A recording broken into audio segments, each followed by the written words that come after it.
Hi, my name is Kai Fenwick, and this is my listener Nathan. Hello. And this is my oral theory project for my SOC2700 criminological theory class. Today I will be discussing the social bond theory, which was developed by Travis Hershey in 1969. This theory belongs to the social control school of criminology. So instead of asking the traditional criminological question, why do people commit crime, Hershey reframes this issue. He asks why most individuals conform to societal norms most of the time, even when they may have opportunities to deviate. So, are you saying instead of focusing on what causes crime, Hershey focuses on what prevents it? Exactly, Nathan. Hershey argues that criminal motivation is actually natural and universal. What requires explanation is not deviance, but conformity. So, to fully understand the social bond theory, let's situate ourselves within the criminological debates of the 1960s. At the time, strain theory and subculture theories were very dominant. These theories focused on how explaining frustration, blocked opportunities, and alternative value systems motivated individuals to commit crimes. Hershey challenged that entire framing.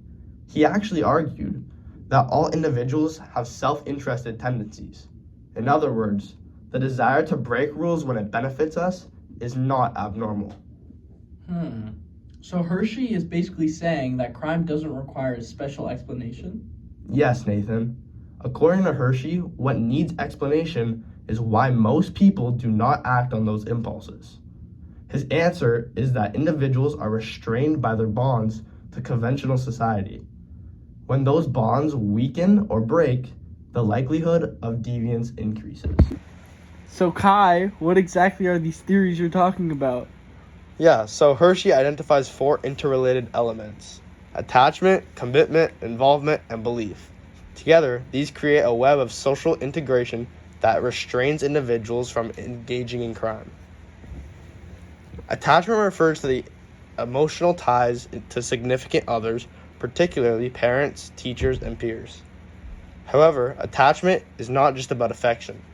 It's about caring deeply about the opinions and expectations of others. So, when individuals value someone's approval, they internalize that person's moral standards. Through attachment, external social norms become internal conscience. For example, a teenager who feels strongly connected to their parents and respects their teachers may avoid delinquent behavior because they do not want to disappoint them. So attachment creates emotional control? Exactly, Nathan. Without attachment, rules lack emotional weight. They become abstract and easier to violate. The second element is commitment. Commitment refers to the investment individuals have in conventional goals, such as education, career, success, and even reputation. Hershey describes this as having stake in conformity. For example, let's say if someone has worked hard towards a degree, or built a career path, or developed a strong social reputation, committing crimes risks losing these investments. So this part has a rational element to it? Yeah, and that's an important insight. Although Hershey is not a classical theorist, there is an implicit cost-benefit logic here. Crime becomes risky when individuals have something meaningful to lose. The third element is involvement. Involvement refers to the participation in conventional activities that structure time and reduce opportunities for deviance. Hershey famously suggests that idle time increases the likelihood of deviance. If individuals are heavily involved in things like school, sports, work, or even volunteering, they just simply have less time and opportunity to engage in crime. However, involvement alone is not sufficient. Someone may be busy, but still lack attachment or belief. The final concept is belief. Belief refers to the degree to which individuals accept social norms and laws as legitimate or morally binding. So, let's say if someone believes that laws are fair and justified, they're more likely to follow them. But if individuals become cynical towards authority or even perceive institutions as unjust, their belief weakens, reducing internal restraint. So beliefs is about legitimacy? Yes, exactly, Nathan.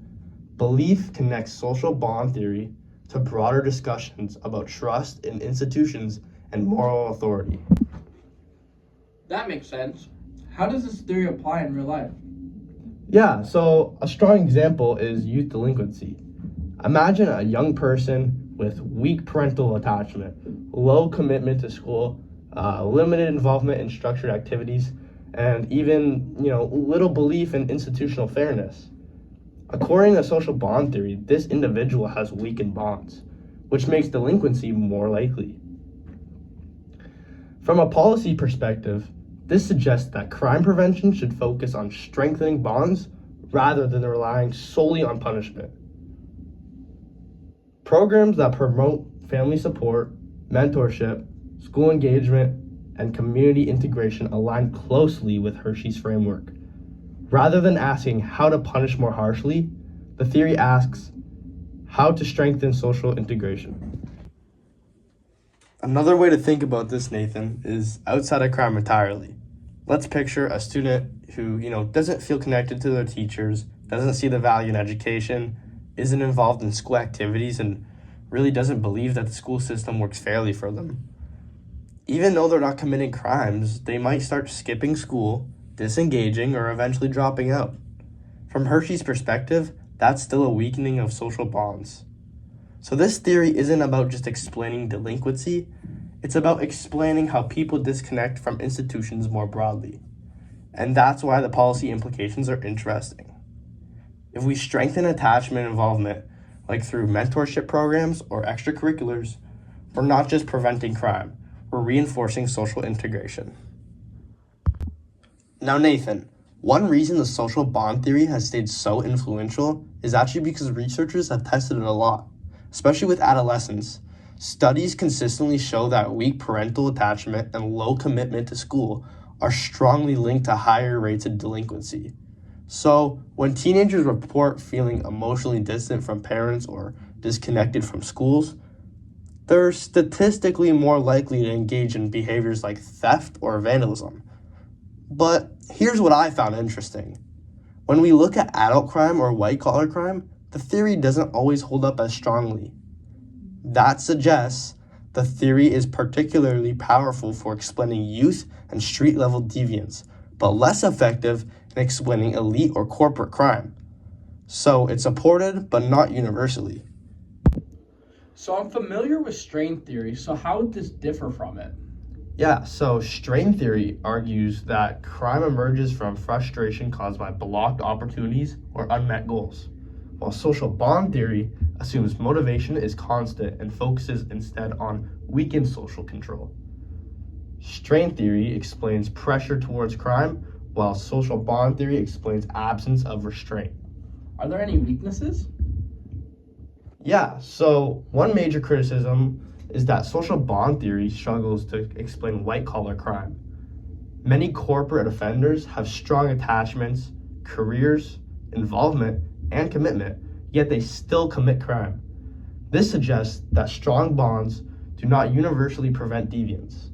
Another limitation is that the theory focuses on individual-level relationships and does not fully account for structural inequalities such as poverty or systemic discrimination that may weaken bonds in the first place.